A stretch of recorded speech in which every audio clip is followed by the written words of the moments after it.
요즘 정말 요리하는 남자가 대세예요. 이 대세남의 대열에 당당하게 합류한 김풍 씨입니다. 아까 홍석천 씨는 나오실 때 댄스 한번 보여주셨거든요, 김풍 씨. 네, 좀 부끄러우시죠? 김풍 씨는 저랑도 좀 친분이 있는데요. 굉장히 기발하고 창의적인 생각을 많이 하시는 분이에요. 또 그런 기발하고 창의적인 생각에서 나온 멋진 포즈 한번 부탁드려도 될까요? 네, 기자분들 향해서 환하게 웃어주시면 감사하겠습니다. 자, 정말 기발한 레시피를 많이 알려주고 계시죠. 오늘 어떤 이야기를 들려주실지 기대되는데요. 토크 콘서트 김풍 씨와 본격적으로 시작하겠습니다.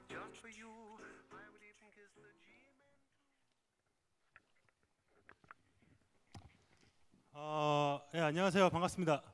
만화가 겸 자취요리 연구가 김풍입니다.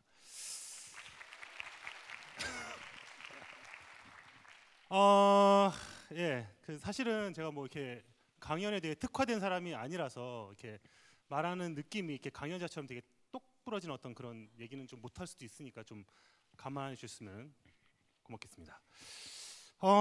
제가 30살까지 부모님과 함께 살았어요. 함께 살았는데 저는 좀 요리하는 걸 좀 좋아했어요. 기본적으로 좋아해서. 근데 이제 좀 저희 어머니께서 워낙 요리를 잘하시니까 좀 색다른 요리 같은 걸 이제 저는 좀 많이 만들어봤죠. 집에서. 뭐 예를 들면은 뭐 김치찌개에다가 버터를 넣어보기도 했고, 그리고 또 뭐 이렇게 까르보나라에다가 뭐 초고추장을 섞어서 또 만들어보고 했습니다. 어머니께 많이 혼났죠. 많이 욕을 먹고 장난치지 말아라 음식 가지고 그러더라고요. 30살 넘어서 자취를 시작했습니다. 어머니의 제약 없이 마음대로 요리를 했습니다. 뭐 김치를 갈아가지고 뭐 기름에 볶아보기도 하고 뭐 별짓 다 해봤어요. 뭐 아무도 제지하는 사람이 없으니까. 뭐 가끔 가다가 이제 뭐 주변 친구들한테 이제 뭐 먹여주면은 이상하다. 다들 좀 이렇게 그런 반응들을 하더라고요. 근데 어느 날 제가 필리핀에 놀러 간 적이 있었어요. 근데 필리핀에 그 시니강이라는 음식 여러분들 아실지 모르겠지만 시니강이라는 그 필리핀의 국민 요리가 있습니다. 그 국물 요리인데 맛이 되게 이상해요. 시큼하면서도 약간 좀 되게 약간 좀 해물탕 그런 맛이라서 되게 입맛에 안 맞는데 한 그걸 이틀 정도 먹고 났는데 너무 맛있는 거예요.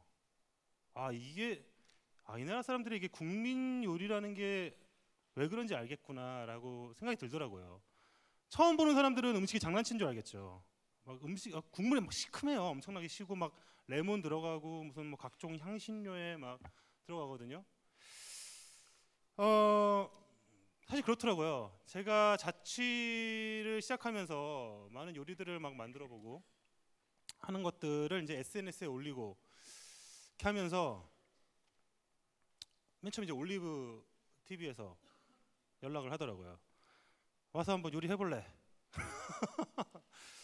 근데 제가 깜짝 놀랐죠. 왜 나를 부르지? 근데 네 요리는 뭔가 좀 이상하다. 이상해서 네 마음대로 한번 요리해봐라 와서. 그래서 처음에 제가 이제 올리브 TV에 나가서 만만한 레시피라는 그 코너를 단독으로 진행했습니다. 되게 힘들었어요. 카메라 앞에서 혼자서 그게 한 9분에서 한 10분 정도 되는 프로그램이었는데 혼자서 이렇게 카메라 앞에서 이렇게 막 얘기를 하는 게 너무 쉽지가 않더라고요. 막 재밌게도 해야 되고. 아무튼 근데 뭐 저는 뭐 할 수 아는 게 뭐 그 당시에 뭐 제가 하는 아무런 기초 지식도 없는 그런 요리를 했었으니까 라면에다가 이렇게 골뱅이를 넣었어요. 네. 골뱅이 크림 라면이라고 뭐 검색하면 나옵니다. 그 당시에 이제 골뱅이 크림 라면을 했는데 많은 분들이 좋아하시더라고요. 거기 PD님도 좋아하셨고 너무 색다르다. 마치 그 에스카르고 그 스파게티, 그 프랑스 스파게티랑 비슷한 맛이 난다. 사실 저는 한 번도 먹어본 적이 없습니다. 에스카르고에 대해서 달팽이 요리인데 그래? 그럼 뭐 다른 것도 한번 해보지 뭐. 이거 좋아한다면 뭐 해볼게. 계속 내가 하던 스타일대로. 사람들이 그러더라고요. 참신하다. 신선하다.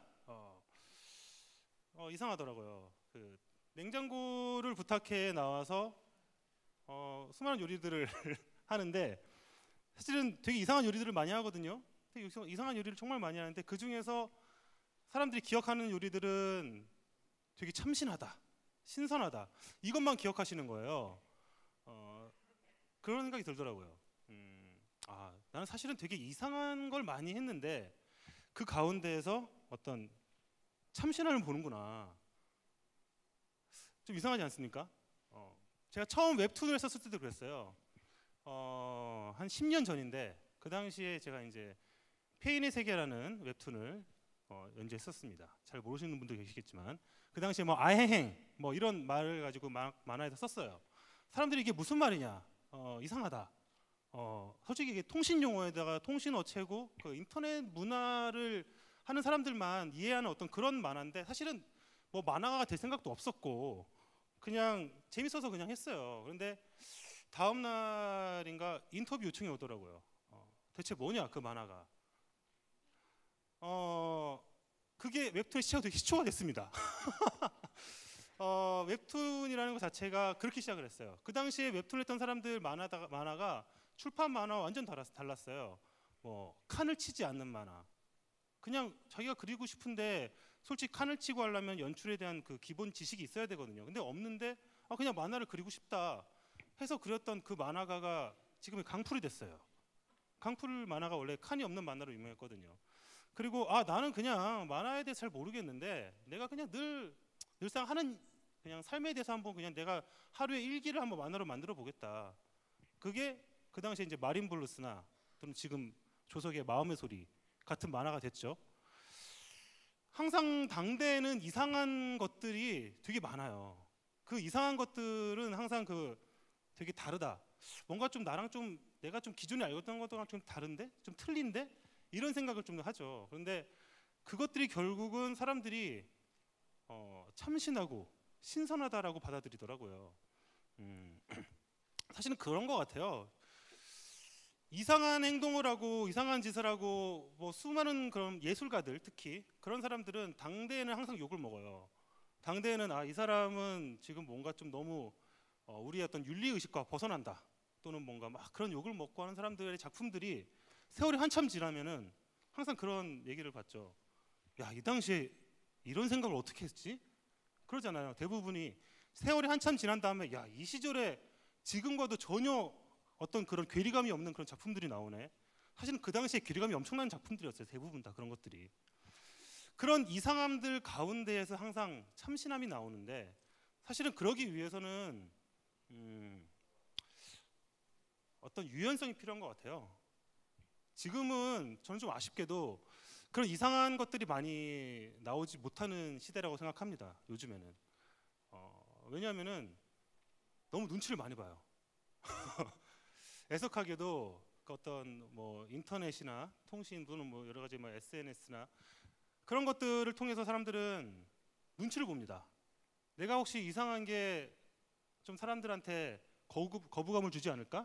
이런 생각을 하게 되는 거거든요. 10년 전만 해도 사실 저는 괜찮았거든요. 좋았어요. 이상한 거를 하더라도 뭐 그렇게까지 인터넷이 발달할 때도 아니었고 그렇기 때문에 그냥 그걸 꾸준히 할 수 있는 어떤 그런 에너지가 있었는데 지금은 그런 눈치를 많이 보는 사회가 된 것 같습니다. 저는 항상 그렇게 생각해요. 그런 수많은 이상한 것들 가운데에서 어떤 참신함이 항상 나오게 되고 그런 것들이 결국은 어떤 우리의 패러다임을 바꿀 수 있다 이렇게 생각을 하거든요. 사실은 뭐 오늘 제가 하는 이야기는 이게 전부입니다.